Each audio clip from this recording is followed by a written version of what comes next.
For our Econ project, we picked the Flint, Michigan water crisis. This took place in 2014 when the city of Flint, Michigan decided to start sourcing water from the river of Flint instead of Lake Hebron. This move was done to try to save money for a near bankrupt city at the expense of its citizens. The move resulted in high lead content and traces of E. coli in the drinking water. Next, a video from Vox will explain the situation in Flint. Dumped in this river forever. It's like we're in this cesspool. My tub, you should see it, is brown. And then come the headlines. An American city failed to provide basic protections to its citizens, and now the children of Flint have much higher than normal levels of lead in their blood. Rick Snyder, governor of Michigan, has apologized. I am sorry, and I will fix it. President Obama declared a national emergency. You can't shortchange basic services that we provide to our people. And now 2016 presidential candidates are starting to weigh in. The governor of that state acted as though he didn't really care. Lead poisoning is terrible and terrifying. No amount of exposure is safe. And there's evidence that years after we got it out of paint, gas, and more, it contributed to a drastic drop in crime in the 90s. The city has switched back to cleaner water, but the effects will last decades. We take clean water for granted. How could this possibly happen in 2016? Well, you've got to rewind to 2011. Flint was broke. It had lost about half its population after the car factories closed. In 2012, the city of Flint decided to switch their water provider. The city decided to build a pipeline to Lake Hebron, which would save the city $200 million over 25 years. But in the meantime, they needed a cheap alternative water source. So they turned to the nearby river, the Flint River. Soon after, the residents start to notice a change in the water. Complaints came rolling in about the water being darker and harder.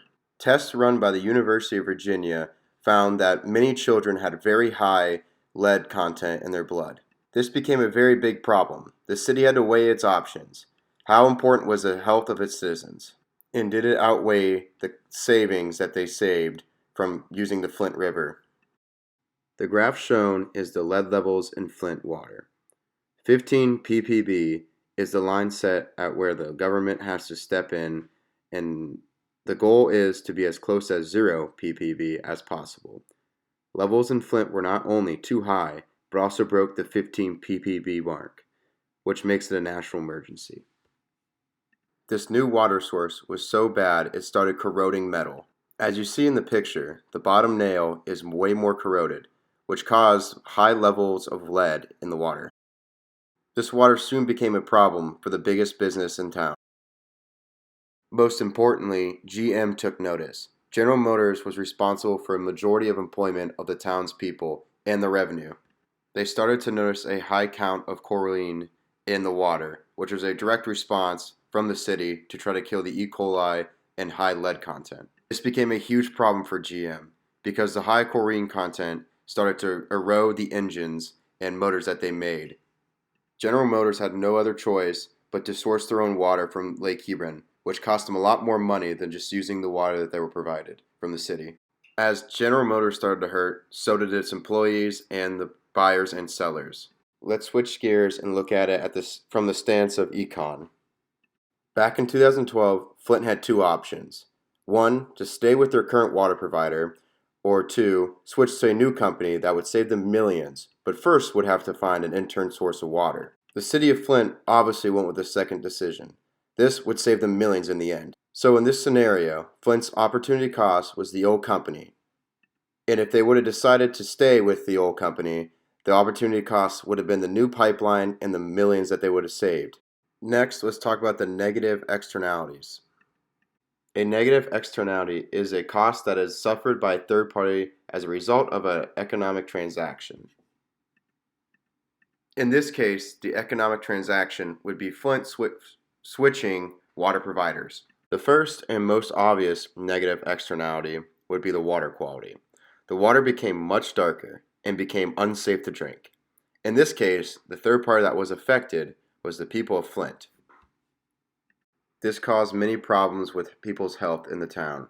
People started developing high levels of lead in their blood, and some people were coming down with E. coli.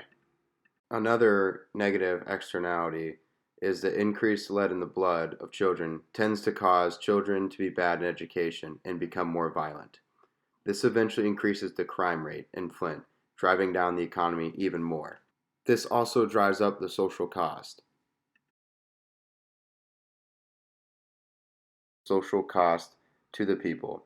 For example, say if the people are willing to pay $20 for the water a month and it costs them $15 in tax dollars. In this scenario, the people are happy. But in the case of Flint, let's say the bad water caused $10 in damage to their health. In this case, the social cost of the water is $25, which is higher than what the people are willing to pay. At first, the city of Flint insisted that the water was fine and even turned down an offer from Detroit to rejoin their water source. The city of Flint offered the people of the town a deal to allow the city to continue to use the cheaper water source as the pipeline was being built. At first, the people were fine with the deal, assuming that the city was correct about the water being safe, and the $400,000 they offered outweighed the slight health concerns that the people may have. As the water quality got worse, the people started to get angry. The health concerns outweighed the money being saved by the city. Another third party affected by the negative externalities was General Motors, also known as GM. GM is a car company that makes cars and motors for other car brands. The GM factory in Flint is most known for making motors. The water had a high level of chlorine due to the city trying to kill the E. coli. That was infected the water. This caused the company to lose many motors due to corrosion from the water used from Flint. This is an example of negative externality because GM is negatively affected by an economic decision made by other people, so they are considered the bystander here. GM had a lot of power in the town due to the large employment to the people and the revenue they brought in. As the company lost money due to the lost motors and the more expensive water imported from Lake Hebron, the town also lost money. Flint had to do something fast. How could the government help prevent this in the future? The government could put large tax on how much lead is in the water. The closer a town is to the allowed amount, the bigger the tax that would be placed in the town. This would influence towns to look for the best source of water possible. For example, if this tax was in place when Flint switched water sources, Flint would have found a different source of water, or would have just stayed with the original provider. Water being a public good makes this a tricky situation. There could be a free rider problem, and it's impossible for the city to make money off this service. This allows for situations like Flint to happen. Towns and cities have to look for the cheapest way of providing these services. This allows for crises like Flint. Let's now put together all the marginal benefits and put them up against all the marginal cost. The first benefit is cheap water source. The town of Flint planned on using this cheap water source to save money, and this allowed them to supply water to the poor people of the town. Next, the overall marginal cost. In this case, the overall cost outweighed the benefits. The first and most obvious cost is the undrinkable water. Residents of the town had no choice but not to drink the water. The undrinkable water was caused by the high lead content. High lead content in people's blood is known to raise violence in people's mentalities. This would raise the crime rates in Flint, Michigan. And this would be from a drop in education performance. Next, the pipelines in Flint. Due to the high corroding, the pipes became unusable after the switch. Next, population decrease. The town of Flint was one of the few places in the U.S. that lost a significant amount of population. This was due to the low water quality and rise in crime. And finally, overall economic decline. This is a direct result of the rest of the cost. High crime, population decrease, damage to pipelines, and rise in unemployment all would severely hurt the economy of the town. The marginal costs lead into long-term lasting effects. Years after the initial crisis, more research on the topic impact has surfaced. Some, the more extreme negative are as followed. Trace levels of lead in the blood of children, double and triple normal levels, were tested by pediatricians. This can cause aggression, and this is why crime rates spiked in Flint, driving property values down. These are some examples of total losses of Flint making the economic choice of switching water sources. Next, let's talk about sunken cost. Before making the decision to make Flint River the source of water for its town, Flint had already decided to switch water providers. This meant that they had to spend $200 million on a new pipeline to obtain water from Lake Hebron. This cost should not have hurt the decision making of the town while trying to find the interim source of water. This cost was already gone. They already spent the $200 million and could not get it back. Did Flint make the best economical choice? The obvious answer is absolutely not. The marginal costs severely outweighed the marginal benefits. The damage done to its people and the tax money spent trying to clean this up and cover it up severely outweighed the amount of money that they saved in the original. The town of Flint only cared about the money that they were saving. They did not care about the negative externalities to the third-party people in the town. This includes the citizens and the businesses that operated in the town. 4 to 5 years later, the town of Flint still deals with heavy economic problems.